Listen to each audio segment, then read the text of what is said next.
So I would like to start by thanking our sponsors.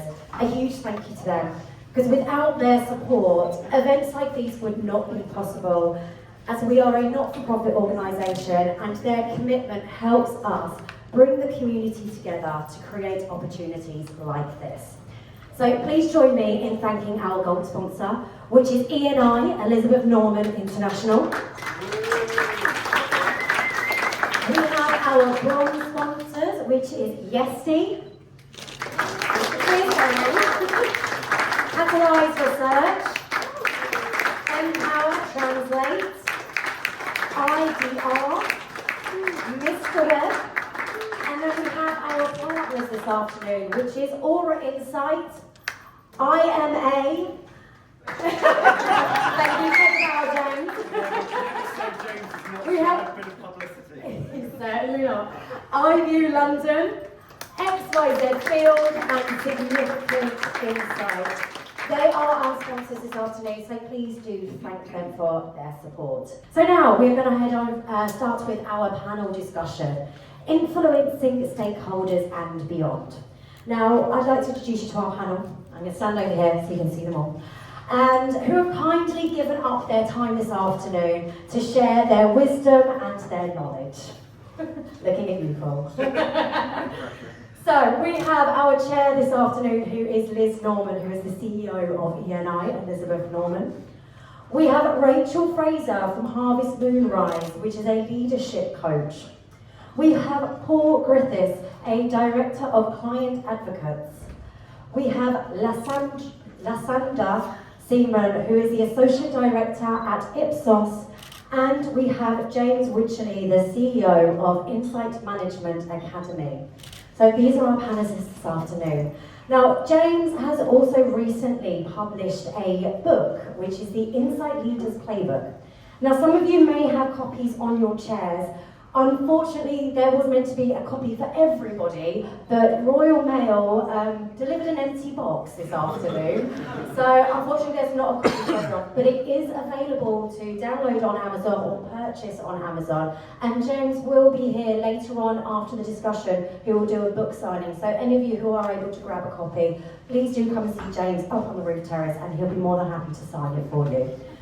So that's everything from me for now. I'm going to hand you over to Liz, who's going to kickstart the discussion. Thank you, Liz. Thank you. Oh, this is working. Right, well, I'm a bit nervous about this, if I'm honest, because I know all of them, and they're all good talkers. So this might be the only chance I have to say anything at all. But we're going to start with... Until midnight, don't we? I hope not. I want to drink upstairs. So the first question is, and we'll start with you, Rachel, as you're sitting next to me, is what does influencing stakeholders mean to you, and why is it a critical skill in today's landscape? Okay, I may break into song. I have a microphone in my hand. I'm trying not to. So I think for me, when I think about influencing, it's really about, no matter what opinion people have, it's being able to feel that you've got shared ownership of something that motivates you into action. So it's about bringing people together. And I think, I recently read the classic How to Win Friends and Influence People by Dale Carnegie, and I'm sure a lot of you have read it. And he wrote that in 1936, and he said at the time, 15% of your success is technical skills, even if you're an engineer. 85% of your success are your people skills. And of course, since 1936, I think business has got way more complex and more fast moving. So influencing that specific people skill is absolutely critical now, because if you can influence well, you can bridge silos, you can speed up decision making, you can create impact, right, with your insight and what you're delivering in an organization. So, and I think added to that, even more, of course we've got AI, it's going to completely transform the whole industry. Surely that 85% is only going to get more. So for me, influencing is about how you bring people together to move towards a shared goal. Paul, sorry, that was too No, and this is why you're a fantastic coach and I'm a salesperson. Influencing for me is trying to get people to do things they don't want to do. And I'm pretty unashamed about that. Now that doesn't mean you can't do it in a nice and a gentle and an authentic way. But essentially, influencing for me is about how can I get somebody to do something that maybe they don't want to do, whether that be a client or a colleague or my 18-year-old son. It's the same skills, it's the same approach. It's kind of what can I do to understand your goals, your objectives, your agenda, and how can I align my communication so that I get you to gently realise that the idea that I gave you was your own, and therefore on that basis you're going to do the thing that I need you to do. Sorry, that's very transactional, but that's for me. That's what it's all about. LaShanda. This gets trickier as the mic comes down, doesn't it? But I think people often make influencing sound more complicated than it is, especially when you come into the workplace. Just building on the example you gave of like the parent and child relationship, you've probably been influencing people your whole life outside of work. But then the minute it's in like your goals for work and you're like, oh, I've got to influence like a client or someone more senior than me, it sounds really heavy. It sounds like something that's a real challenge, but you're used to doing it anyway. And I think you just have to get more comfortable with taking those skills, those transferable skills that you have from day-to-day life into the office. So for me, it's just about doing things I normally do and just winning with them in the workplace. Anything at all. Hi everybody. So both in my first career, running Insight at Barclays for many years, and then in my recent one, which has also been 10 years, I have to remind myself now, running the Insight Management Academy, I work primarily with corporate insight people. So I'm going to answer questions from that perspective mainly this afternoon. And for me, I see this in the context of what insight is there for in our organisations. So organisations don't invest in insight because they're interested in consumers or customers or shoppers or audiences. They invest in insight because they think they can make better decisions off the back of that and ultimately create more sustainable profit for those organisations. And so we have to think about influence in that context. The purpose of an insight team, to me, is to identify value for its organisation and to drive decisions within the organisation. And a key part of that is the way in which we work with senior decision makers. I personally prefer the phrase decision maker to stakeholders. I think it's more specific. We work with decision makers to build relationships with them, ultimately as a way of sharing the knowledge that we've got, the understanding about consumers and customers and markets, with a view to helping those decision makers apply our knowledge to the decisions that they've got to make. And it's absolutely critical. There is no point in doing insight unless something happens off the back of it. And we've really got, you picture a triangle where at the very top of the organisation, you've got a very small number of senior people. The top 20% of your organisation in a corporate world are going to make at least 80% of the big decisions. And then the other 80%, they're going to make at most 20% of them.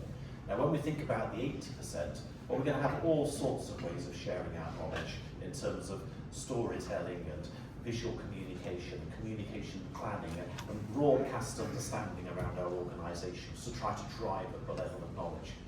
But the senior people, those that are making specific, big, valuable decisions, that's where within an organisation, insight people need to develop trusted advisor relationships such that we can get to understand those decision makers and to shape their agenda and to be there at the appropriate moments in order to share our knowledge and apply our understanding. Thank you. And I'm interested, just of the audience, to what extent do you think influencing is an issue at the moment in the industry? Do you think it's something that is a problem? If you think it's a problem, can you raise your hand? Oh, sorry. Well, An opportunity. an opportunity, Oh. maybe. See how I flipped that. Yeah, maybe a way of looking at it. But yeah, anyway, that's interesting. There's a lot of people do think then that you are managing to influence relatively successfully at the moment. Clearly. Right, okay. Can I ask a follow-up on that? Yeah, absolutely. If you're working in corporate insight, who is it that you think that you're influencing so successfully? Are you influencing the people at the very top who are making the most valuable, biggest decisions, such that your organisations feel like they're insight-driven in everything that they do? Or is it rather that we're having effective conversations with people who are more junior, middle managers within the organisations who have asked us for research and data, and we're helping them with their day-to-day work? Just interested. I think it depends on the relationship you have with each company, really, and how they're structured in terms of their research function and things like that. I mean, if you can get higher up, then fantastic. It's not always that easy. So that perhaps raises a sort of question that leads on to this, which is, so can you think of a time when you successfully did manage to persuade a senior stakeholder, and how did you do that? Because you're right, that sometimes you do need to get to the top, don't you, really, to influence people? I imagine someone will answer this better than me. I'm trying to think of one. I can think, sadly, the first thing that came to mind was when I got it really, really wrong. Quite early in my career. But as with all these little failures, that's where you learn the most, right? And I know that I'd handle it very differently now with everything I've learned along the way. So I'll just explain the things I got wrong, and then how would we maybe do it this now. So I moved client side, and I had to work with segmentation. And this segmentation, frankly, in my mind, was crap. And I was like, shit, what do I do with this? Like, it was so not fit for purpose, and I was really struggling with it. Anyway, I spoke to the head of Insight, and I said, pretty much that. God, like really bad, like just critical, no solutions, no suggestions, no ideas, nothing at all built in any way, shape or form. Didn't go down well at all, as you can imagine. I did not get anywhere. I had to work with this crap segmentation, and also she obviously thought I was a bit annoying, and I totally failed in influencing. It was quite a long time ago. How would I do it differently now? So I think what's really important, and we'll probably all say this over and over again, is to understand the motivations, the needs of the stakeholder. What do they need? What do they want? What's important to the business? That is so critical. If I'd have understood that, if I'd have asked questions, if I'd have approached with curiosity, an open mind, and asked sorts of questions, I would have understood the journey they got on to get that segmentation. I'd probably understand how I could use it. I would have understood the investment that had gone into that and how important it was politically in the business to make it work. I'd have had a much deeper understanding of my stakeholders' needs and desires. And there's no point saying something's crap, basically. There's no point criticising. It's a total waste of time. You know, I'd ask questions, I'd understand, and then I would come in with a much more collaborative and curious approach. How can I build on this? How can I use it? How can I make it better? How can I take this to the next level to serve the needs and goals of the business, of my stakeholder, of my boss, effectively? I'm sure I would have got a very different reaction.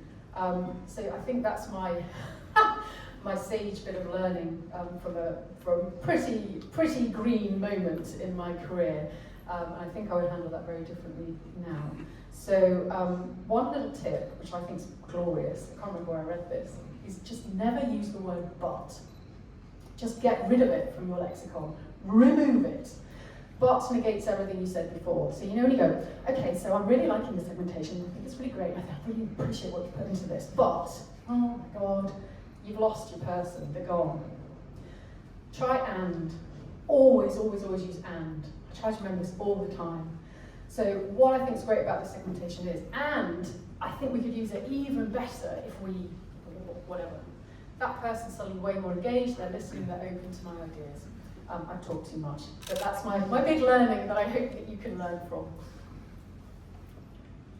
Are we all going to go through each of these questions? Because we will be here till Okay, well, the only other person that's actually answered it on my list is James. Oh, So go should on, we James. just shoot Go to on, James?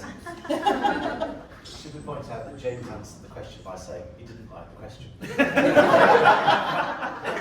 like one of those jokes where you're travelling in a foreign country and you stop and ask someone who's local, could you tell me how to get there, please? And they stop and think for a minute and say, well, I wouldn't start here. So, to my mind, yes, of course, there are tactics around influencing people, but in the main, certainly in a corporate environment, influencing isn't a linear activity, it's not transactional. It's about building trusted advisor relationships with people, about getting close to senior decision makers, about being sufficiently credible in their eyes, reliable, having an appropriate level of intimacy, so treating them like human beings, because you're a human being no matter how high in the organisation you are. And also remembering that it's never about you, it's about them and the problem that they've got. So removing any sort of aspect of self-orientation. And so it is avoiding the question, but to my mind, you should do everything that you can in order to extend your web of influence within an organisation, so that you're not starting at gate zero when you're trying to then put across a particular point of view or put forward a particular set of recommendations or options that you've got. Rather work with people in other departments and decision makers, such that you understand them, their motivations, their preferences over communication, and all importantly, the business questions that are keeping them awake at night, because you start the conversation in a very different place there. You're partners with them in solving the issue, rather than adversarially trying to persuade them to do something that they don't want, rather like Paul trying to sell you something today. So, from your answers, I'm gathering that there are certain ways to influence people, and it doesn't matter how senior they are. Just to Simon's point, if you're trying to influence, say, more senior people, do you have to change your approach? Anyone can answer this. I'm not going to go down the line. Shall I go first, just because I've got it, but I'll hand it over very quickly.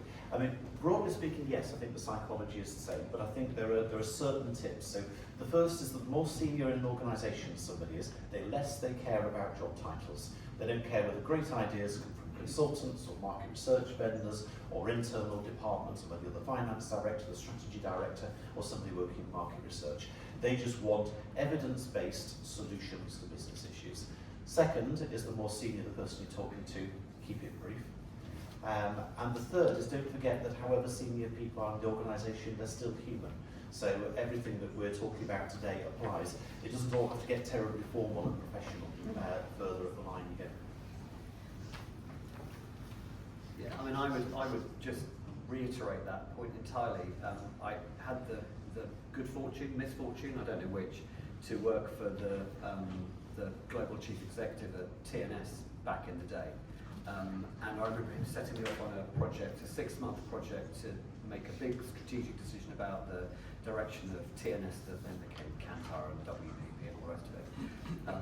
But I remember having to go to the board to present my findings and being told that 6 months worth of work, I had 5 minutes to present my solution and the solution, and sitting there for days going, oh my goodness, how am I going to do this? But to the point that you guys have made, actually in the end sat there and went, look, this is what I think you should do. These are the 3 reasons, compelling reasons why I think you should do it. If you want to know the detail behind it, you want to argue with me, that's fine, we can have that conversation. But this is my heartfelt view on what we should do as a business. There then transpired a half an hour argument where they called me an idiot and all the rest of it. That's fine. That's fine. The point is you've got to be, the more senior you go, you've got to be more and more succinct. And cut out all of the BS and all of the flim-flam and all this stuff. These people are in those positions because they are focused, they are direct, and they are very, very time poor. And so you've got to be really, really efficient and effective and economic with the way you communicate with them. But within that, they are also human, and if you understand their goals and their objectives and what their agenda is, you can do that really quite effectively. But yeah, they're just they still go to the toilet. They still have arguments with their kids and their wives and all the other stuff. They're human beings too. Yeah, I love this. I agree. Everyone's the same, basically. Find out what they're into, what they believe, what they value, what's important to them, speak to that. The only other spin I put on it is if you are managing a team, if you're leading a team, a really great way of influencing is just role modeling. So however you show up, however you interact, however you behave, however you treat people, however you live your work-life balance, all of that, you role model, people see that. So it's just a slightly different spin. Yeah, no, I think that's important. And you've all said that to build credibility with stakeholders, you want to find out about their families, them, they're all humans. Is there any other comments you would have in terms of just advising people on how to, it says build trust and credibility quickly in the question. Yes. I think it's also important to know who's close to them. So you may be working in a large organization, and so you may not know who's close to the director of something in a different team, or your CEO.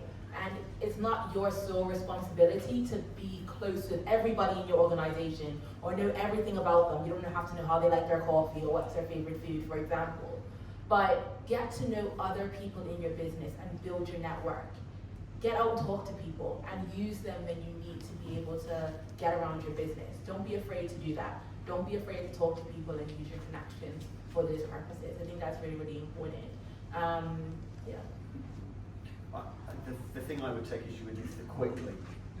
You don't do it quickly, and if you try and do it quickly, you'll get up, honestly. You can't afford to do it quickly. You have to do it at the pace that they are willing to do that at, and you don't build trust and rapport, and you don't create that trusted relationship overnight. I mean, you might do, but you're either very, very lucky, or actually it's foundationally not that great. It takes time and effort and real thought and preparation to build relationships with people over the medium and the long term. And those are the relationships where you put that effort in, and you do that, and you engage with that, and you really get under the skin of who they are, and what their issues are, and how you might be able to think about helping them. And not, I was being slightly facetious earlier on, but you're not actually looking to sell. What you're trying to do is you're looking to serve.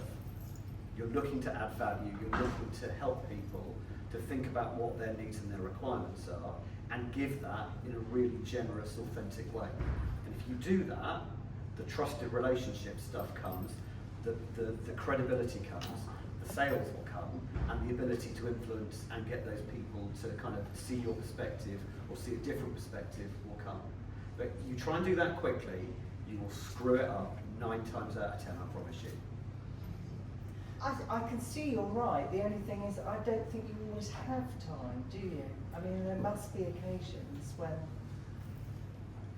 new clients, for example, senior stakeholder. I totally agree with Paul that trust takes a time to build, absolutely 100%. I think, to your point, often you don't have time, so what can we do in that window if we're trying to be a bit more tactical?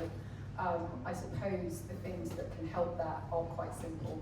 So you can smile, you can be warm, you can be open, you can ask questions, you can show interest in that person. That's what you need to do. People really love it when you give a shit about what they care about. They just love it. We're human, we all love it. So just ask some really nice, curious questions, authentically, like genuinely, be interested. And I think that actually you can build rapport quite quickly with those very simple techniques, and we can all do those. Right? So.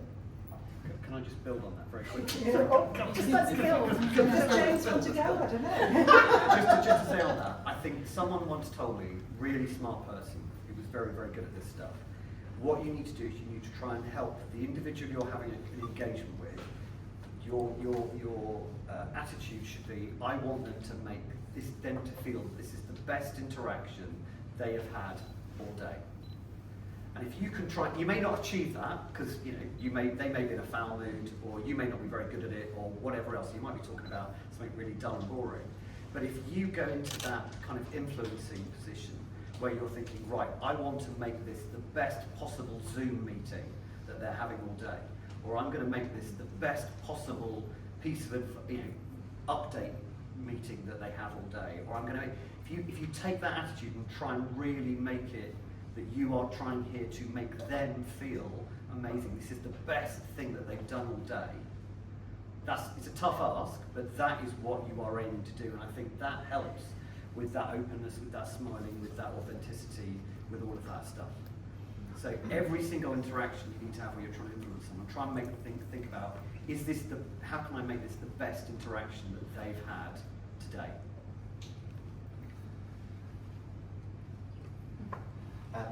So I'm just going to extend the point that Paul made, if I can. I totally agree with that in terms of interactions. But if you sort of step back one level, then I think that's all in the context of trying to help the people that you work with look brilliant themselves in the eyes of their boss. Because we can all talk about what is important to individual decision makers or individual people that we're trying to influence. But what is uniform is that they want to feel that they have done a good job and be recognised and rewarded for that, whatever the detail of what that looks like. So if we can help them to succeed in the eyes of the people whose opinion matters to them, then you're never going to go far wrong, I think.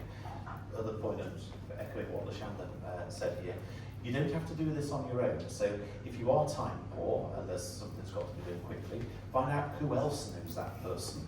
Use the association that you can get by building off the network that you've got, and work with somebody else to help influence them. Don't feel like you've got to do it all on your own. Okay, so the next question is, basically, how do you say no nicely? I think the longer one is, how do you handle resistance and pushback without damaging relationships? I think we all struggle with this. I'm quite interested to hear what you all say. I'll go first because I've got the microphone soon, but I'll keep mine brief. I don't think certainly in a corporate world, people will ever take no unless you can demonstrate that if you do the thing that they're asking, it is stopping you from doing something which is more valuable to the organisation. So I think you have to start from a very sort of commercial or financial basis in terms of understanding the relative value of the projects that an insight team could be working on. You can then say to people, well, yes, we could do that. However, if we work on that, then the implication is that we can't do this for somebody else. Or it is a particular action that they're suggesting that the business takes. Yes, the business could take that. The likely implication is this, and this. However, if we did that, then we could quantify the outcome being in this way. So I think you have to approach it in quite a scientific way. Everything's about trade-offs in businesses. So it's not about yes or no, it's about, well, we could do that, but that will have that consequence. Whereas if we do something else, that will have a different consequence. But to do that, you have to equip yourself with I think it was a sort of blueprint for how the business makes money, how it interacts with customers to create value both for the customers and for the organisation. And so you come at it from a very business-orientated perspective. LaShanda. I agree with James, but I also want to add to that and say, how do we get back to that relationship you might have had with that person? Like if you've had an uncomfortable conversation, you don't want to just leave it. If you've had that bit of resistance from somebody, so don't just like leave a meeting room and have that tension hang in the air. If you've had someone say, oh, no, we're not going ahead with this project, or you're feeling a bit uncomfortable, especially if it's someone you work with all the time, try and get back to your normal level with them. Try to acknowledge, like, okay, thank you, I appreciate that feedback that you might have given me or whatever, and try and be able to move forward without just leaving that a bit of a sort of musty air there. No, I run my own business, I'm in sales, people say no to me about 100 times a day. Some of it is about not taking it ever personally. They're not saying no to you, they're saying no to the thing that you're asking them to do. So it's not necessarily a personal, and I think you have to kind of disassociate. The way I deal with it is I disassociate the decision with their view of potentially of me. They might have complete respect for me, they might think I'm a sensible bloke, they just don't want to spend the money doing the thing that I think they should be doing. And that, respectfully, is their decision and they're wrong, and that's fine. But I'm not going to take that personally. So I think that's the first thing to say. And I think the other thing to say is that a no now doesn't always mean a no forever. it means a no, not at the moment. I mean, it's the stuff that Ehrenberg, Bass or Gartner, whoever, talk about, 95% of your clients are not in the market to buy at the moment. The same is probably true of your stakeholders. They've got other agendas, other things they want to talk about, there's other things they want to sort out, and what you're trying to persuade them to do, they may not be in the market to prioritise that or make that decision at the moment. To James's point, they might be trading off against something else. But that doesn't mean that what you're suggesting isn't the right thing for them to do still. It's just not right at the moment. So think about how you can reposition your idea. Think about going back and finding other evidence or other information or other data that can demonstrate, that thing we've been talking about for, I talked to you a couple of months ago, you said no then, but look, here's some other stuff. Here's some other ideas. Here's some other ways we could approach that problem to fix this thing. So a no doesn't mean no, it just means a not at the moment. And I think that's another kind of healthy way of kind of dealing with it in a kind of an influencing perspective. I love that. That's not. Taking notes. Very quickly, because I know a couple of these questions. Because I've got. What I just wanted to add was a human aspect. So I think when we get pushback, we can often react defensively. It's a human reaction. And I think one of the hardest things to do, but one of the most powerful things we can learn to do, and this is in all aspects of life, is to pause and go, shit, I'm feeling defensive. Pause. Be curious instead. It's so bloody hard. I'm still working on it. But actually, someone's pushing back. There could be something really helpful in that for you. Why don't we just try and get curious instead of being defensive? Note to self. I don't need a microphone. Oh, I've got one sorry, already. do you want to? No, not really. I'm trying to.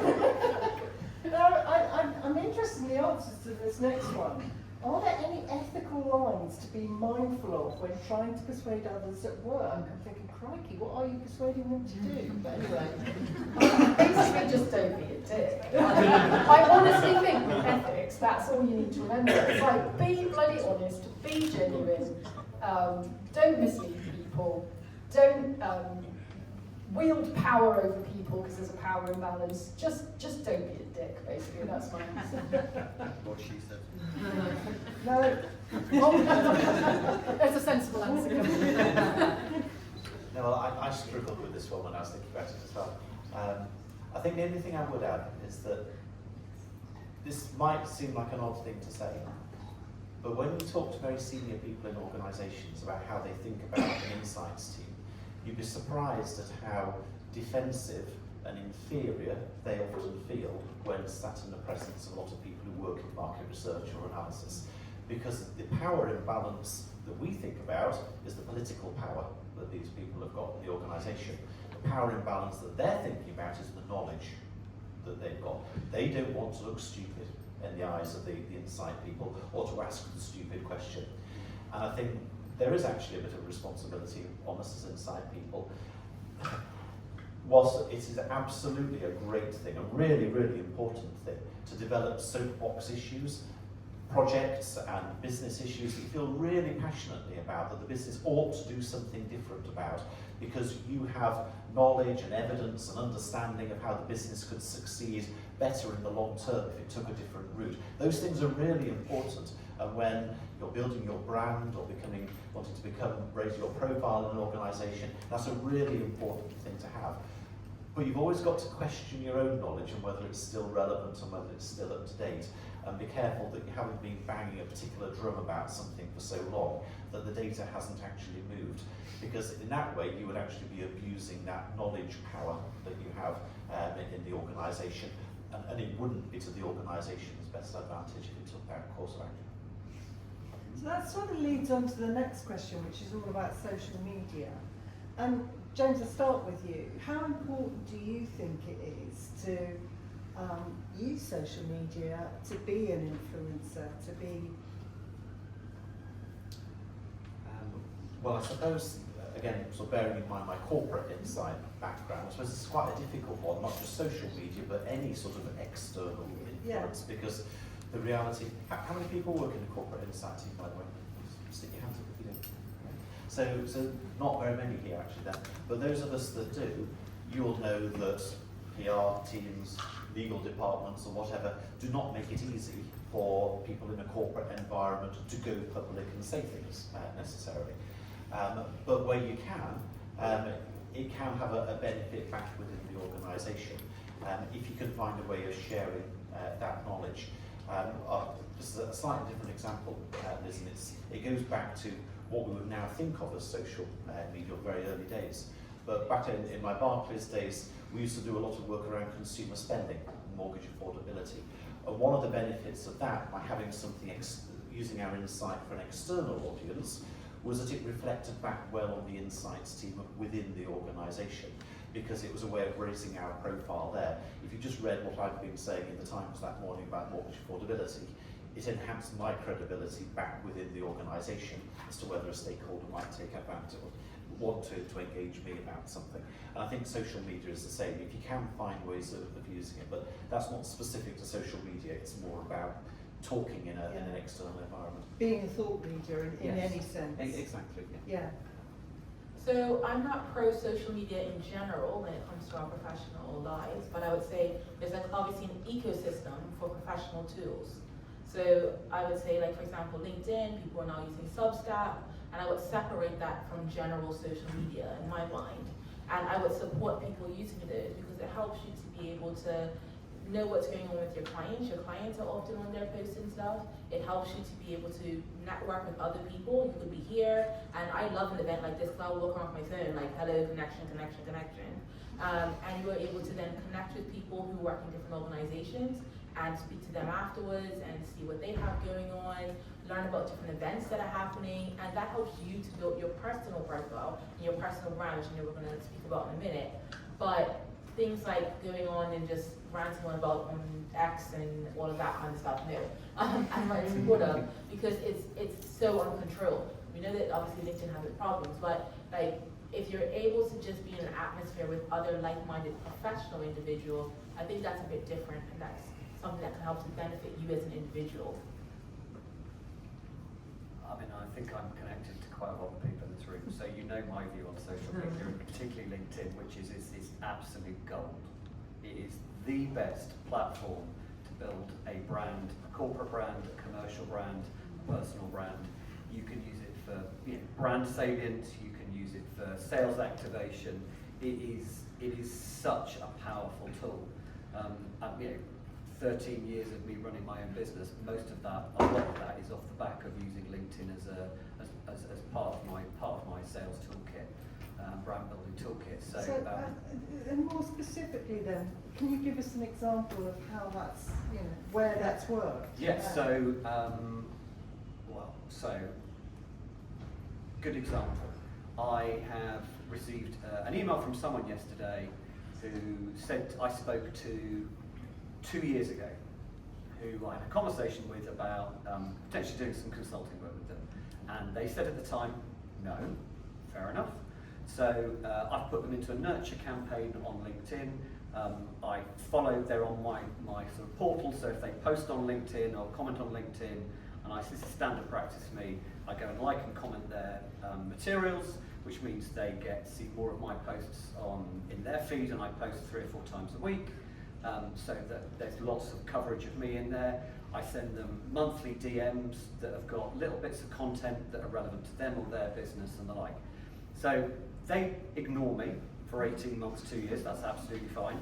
I got an email out of the blue yesterday going, that thing we spoke about 2 years ago, I'd like to commission you. That is almost entirely down to LinkedIn and the engagement I've had on that. I also, by the way, use a CRM system, and they're also being engaged through my emails and my newsletters and all the rest of it. But it's about having this ecosystem of ways of communicating, showing your value, showing how you serve, showing how you can help them, showing why you're relevant. It's this trust building thing.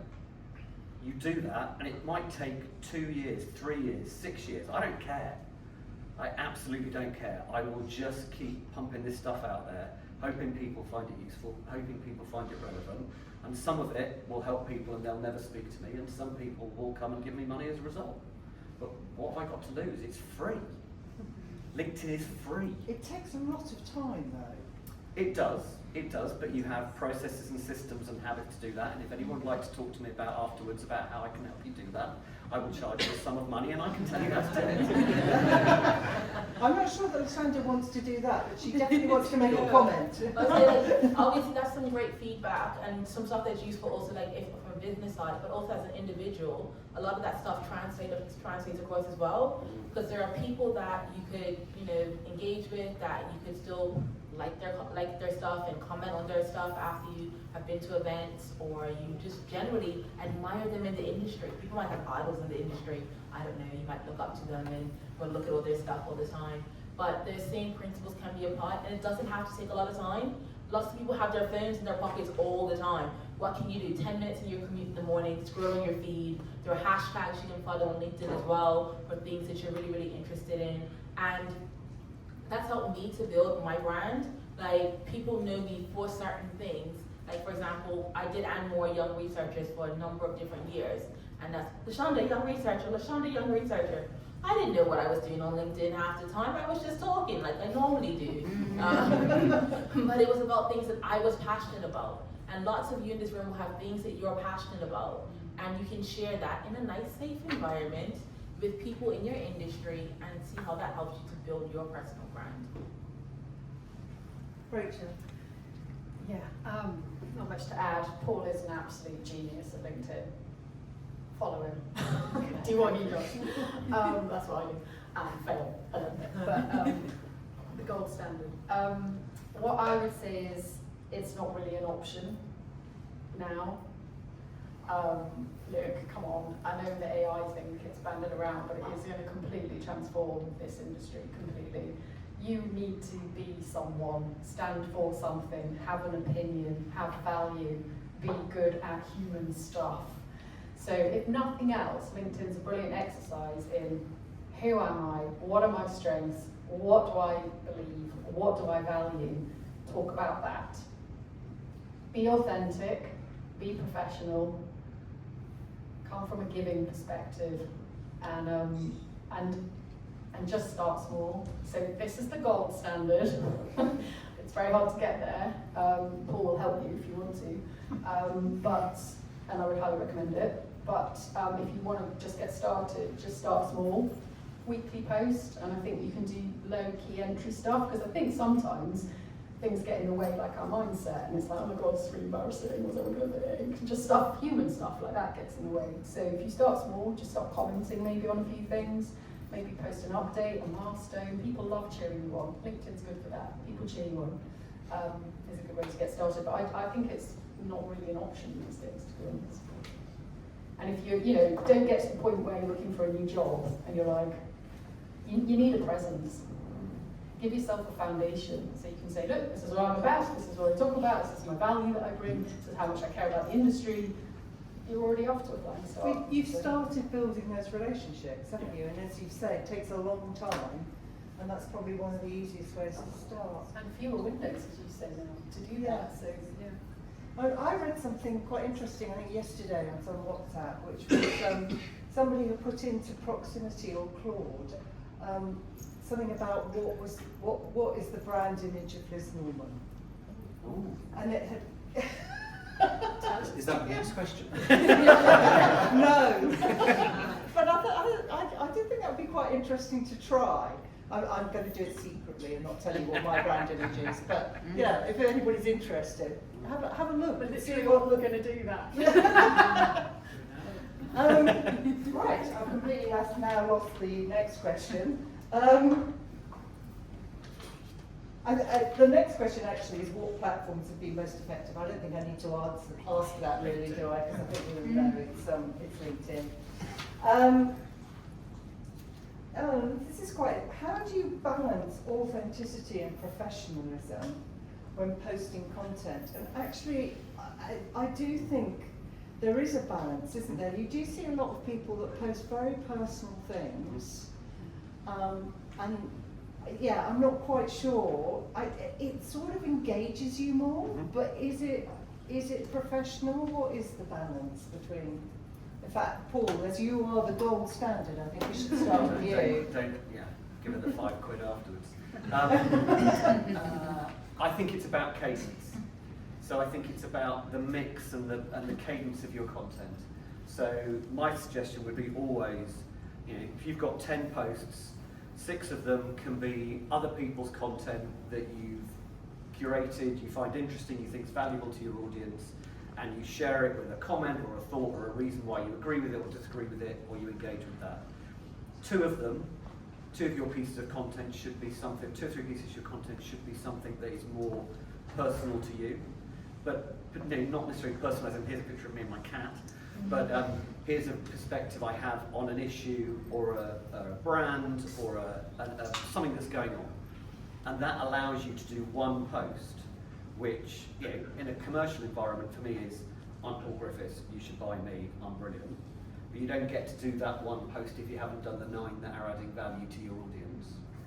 Or to do the one post of me standing in a stadium in Australia going, I was going to say, I mean, how many people saw that? Must have been. Well, my biggest performing post of the year, of the last year, was actually something with Andrew, where Andrew and I did a sponsored walk around London this time last year with testicles. Oh, I remember it. I just had an image flashback. Oh God. So that got See what my body language walking bollocks. We raised money for testicular cancer. That got 7,000 views or something silly, which is not, but when I look at the analytics, the point is it's all the right people. It's people in certain brands and certain levels of industry in certain professions. The point is that what that post allows me to do, 1, show a bit of personality and character, 2, cause a little bit of amusement and entertainment. Thirdly, because that post performs so well, the algorithm goes, ooh, this is somebody that gets a lot of coverage on LinkedIn. So as a result, your posts for the next 2 weeks get an uplift. So what I try and do, next time you see a post of me with my cat, I don't have a cat, but if I were to have a cat and I was to post with my cat, that's because I'm sitting there going, ooh, you know what, I need to give my posts a little bit of a boost. So I'm just going to do a nonchalant, friendly, I'm a human being post, on the basis that, no, it's not true.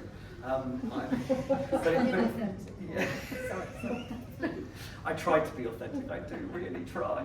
I am like this though, that's part of the problem.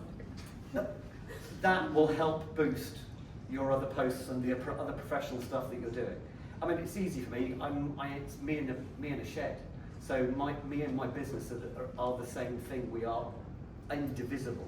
I think it's more difficult, I'm sure, for James when he was at Barclays, how do you promote yourself as an individual while still also being a Barclays person? Or LaShanda at IPSOS. Yeah, or IPSOS. I mean, you guys can probably talk more reasonably to that than I can. So when I talk to a lot of people, they often think, okay, if I'm posting stuff, I have to basically remove my entire personality. And I've been lucky that I've always chosen places to work where I can bring my full self to work. So you get LaShanda, you get full LaShanda. So that could mean LaShanda with blue hair one day, that could mean LaShanda, whatever color she decides to wear, her entire personality. And that comes across in any content that I produce as well. That doesn't mean that I'm unprofessional, that doesn't mean that I take away from the business that I work with or the content that I have.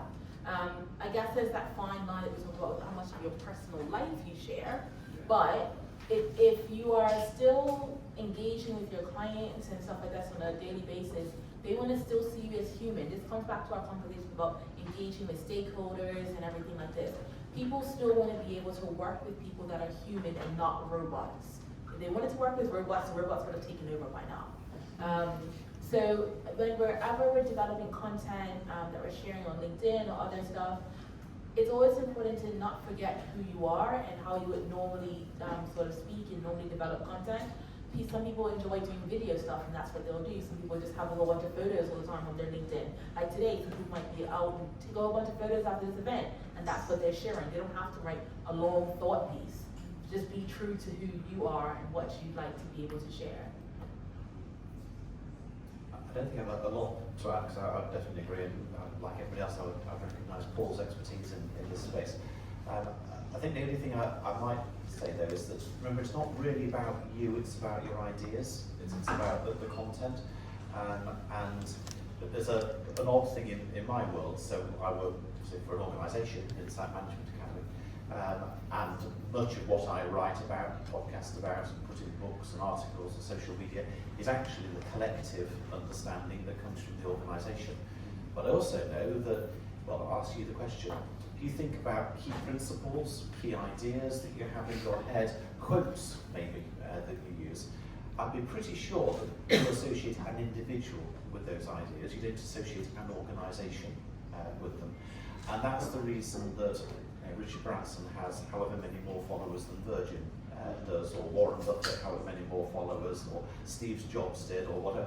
People latch onto individuals, and particularly I think when ideas, I don't know what the psychology of that is, but I think if you're wanting to promote your organisation, a very legitimate way of doing it is to associate yourself with ideas which help to bring your organisation to forefront of people's minds.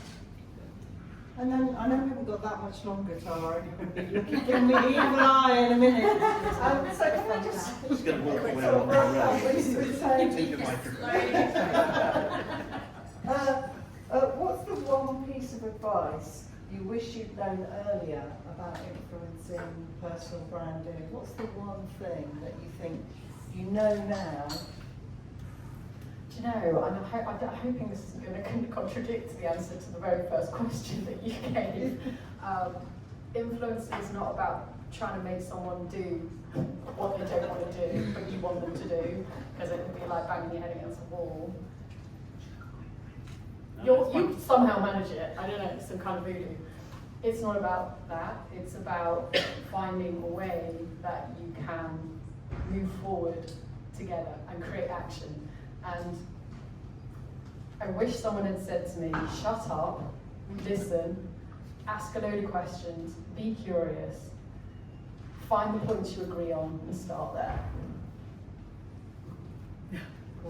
No, I mean, I've spent way too much of my career trying to be the cleverest person in the room. And often I am. But that's kind of immaterial. That's often that's immaterial. Actually, where I have become more successful and happier as an individual is where I've stopped worrying about that and proving how clever I am, and actually started thinking about how can I make this the best experience for the other person.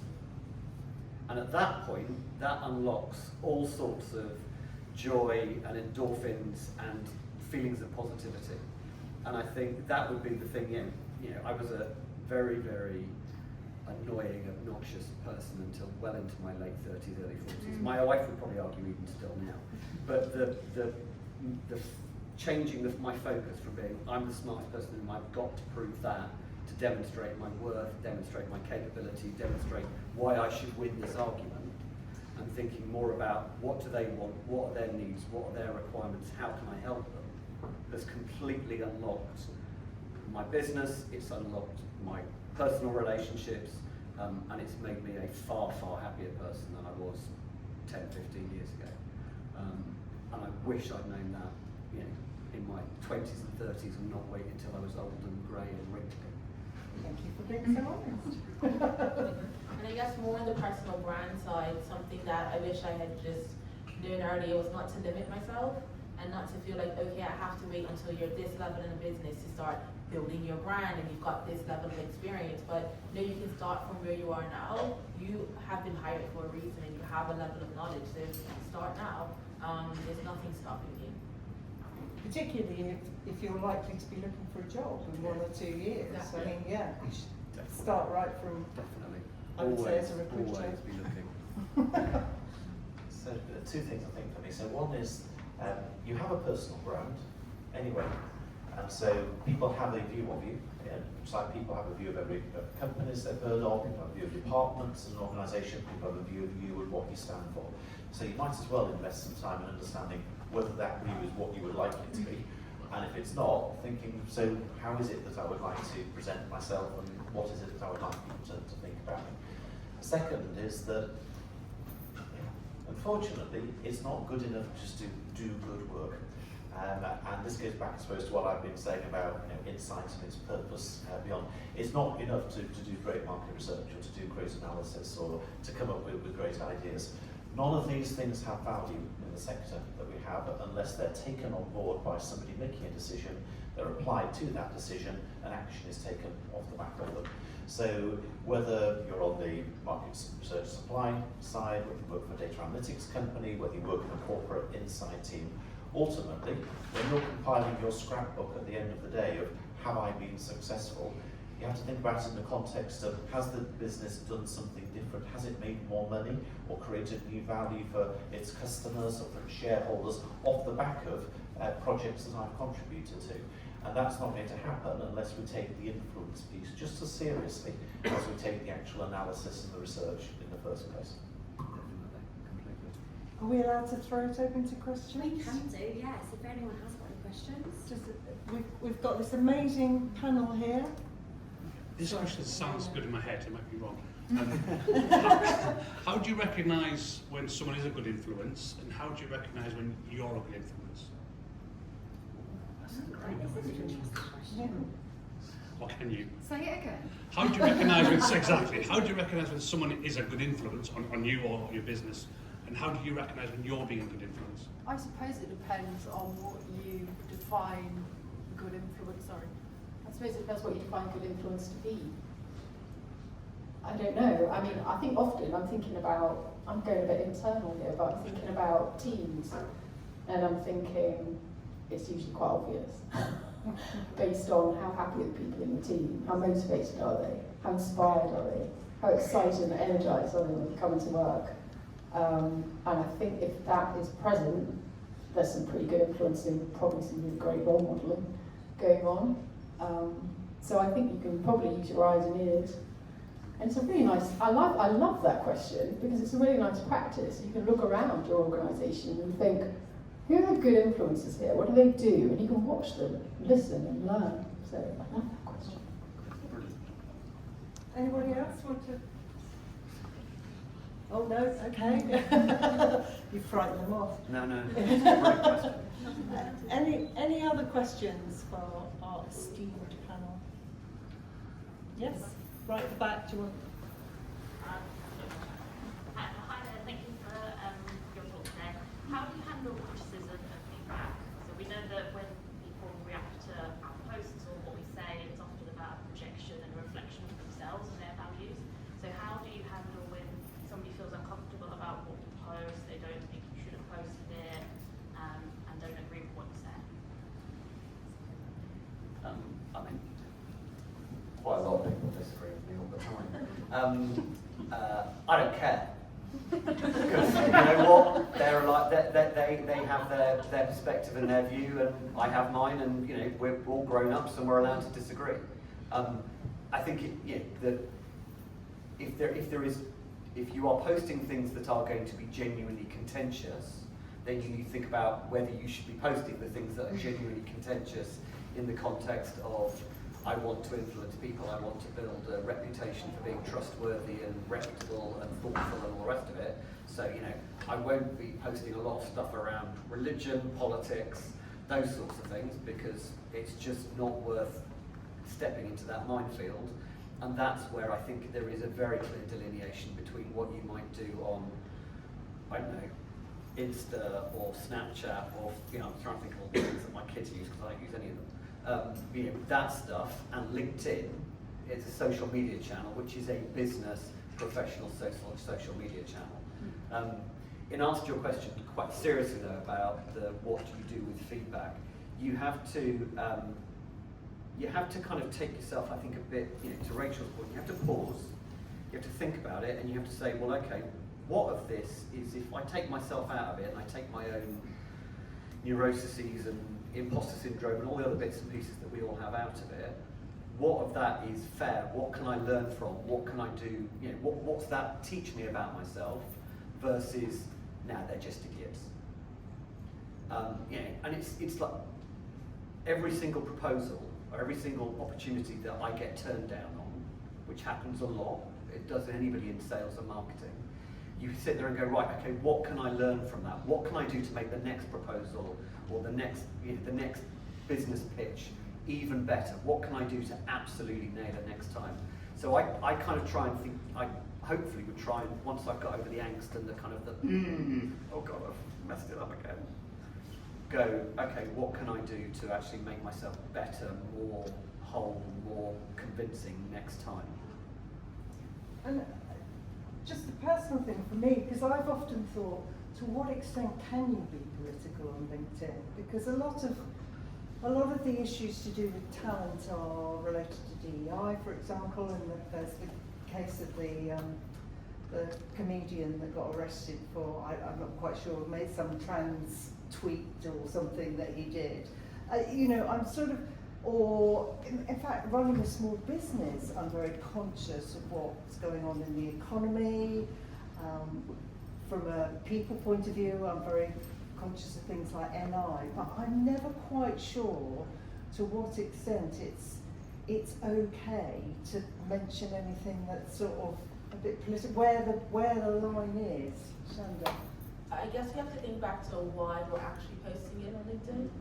So for me, I've been involved in a number of like internal groups and organizations I've worked in with DEI. And is it okay, we're celebrating a policy, for example, that my organization's done, and it's more related to my organization. Separating ourselves from politics that may be going on in the country that you actually live in for that moment. And obviously that may still be open to comments and criticism, but it's really taking the time to think about what is actually the purpose of sharing this information. Is it because this is an area I'm really involved in and really excited about, and I know that I actually have followers that are also excited about this, so they may engage in that content. Obviously there might be one or two people that have criticism, but not just sharing things that will trigger people and cause a whole bunch of confusion. I just wanted to say quickly that comedian posted inciting violence against a minoritized group, which I don't think anybody would do on LinkedIn, but just something to think about, like their role and who they are and what is okay to say, I guess. Yeah, no, you're right. That is. Well, anyway, I hope nobody here would cite violence. Does anyone have any? Oh, yes. So I can share. We talked a lot, I guess, about LinkedIn posting, handling notes, and I guess the balance of seniority level. What about when age comes into play? When you've got perhaps a junior workforce or those who are delivering to a senior stakeholder, where perhaps there might be an element of nerves and perhaps managing that balance between power and knowledge, and I guess what you were talking about. But how would you, I guess, best encourage with a team with sort of a more younger workforce coming through to combat those challenges and perhaps not lean into the biases of age, and sort of, I guess, what positives can you take from that? Rachel. I think it's a great question. Where would I come from? I mean, there's obviously work you can do on confidence, because I think, you know, part of when you're starting out your career is building your confidence, right? And as you know, as you go through your career, your confidence does build. So how do you handle that when you're not quite there? I think it's a bit like, this is a weird analogy, it's a bit like being scared of flying or public speaking. You just got to bloody do it. And do it, and do it, and do it again, and again, and again, and again, and keep doing it, and feeling uncomfortable, and going, okay, I feel uncomfortable, but I'm going to do it anyway. Because the sad thing is, it's really sad, that it doesn't go, right, I'm going to figure out how to do this, and then I'm going to feel confident, and then I'm going to do it for real. It goes, I'm going to do it, and might be a bit shit, and then I'm going to feel really uncomfortable, but I'm going to learn something. And then I'm going to do it again, I might feel slightly better. I might do it again, it'll go a bit wrong and I'll go back a bit. And then I'll do it again, and I'll learn something else. And slowly, you start to build your competence, and you start to build your confidence because your competence grows. It's called the confidence-competence loop. The point of it is, you just got to do it.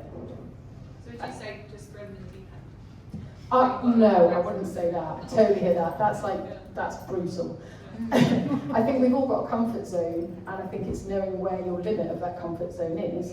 and stretching it, but everyone's in a different place, right? So if I throw you in the lion's den, you're just going to freak out.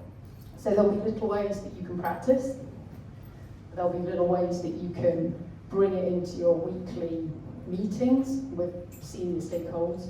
You can have little challenges so that you're building you're not being totally brutal on yourself. You're building your confidence and competence in a way that feels a bit uncomfortable but not brutal.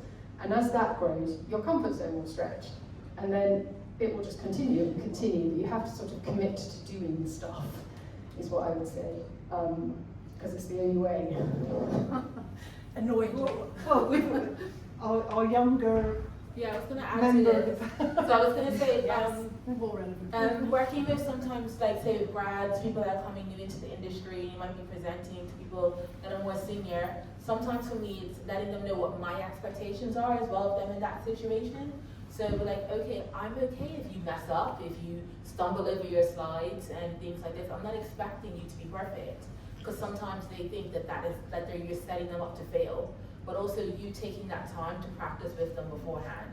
So when they know that you're investing in them as well, then they invest in that situation. So yes, I'll sit with you at lunchtime and we'll go through this, and call me again, we'll do it again as much time as needed beforehand. I'll give you your feedback afterwards and I'll let you know how it went. And we'll take the time that's needed for whatever you need in this situation.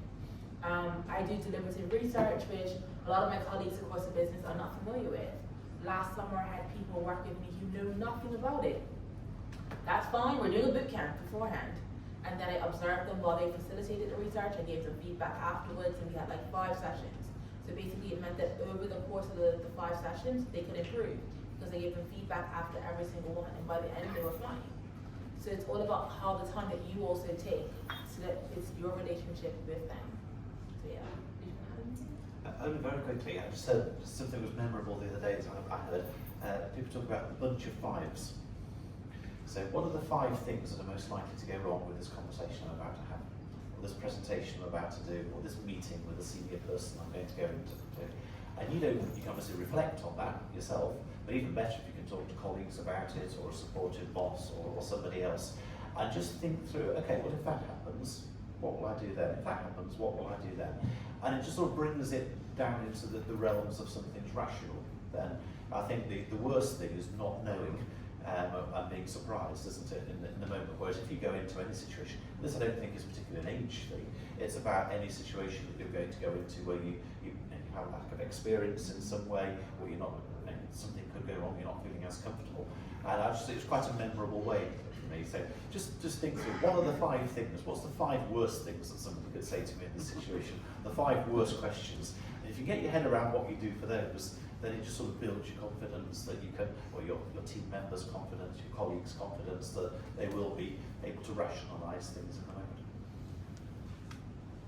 Okay, Well, it's 22, so the bar upstairs is now open, and the room terrace, and the sun has also come out. So, was there any more questions? Did anyone have any more questions? No. Wonderful. Well, they are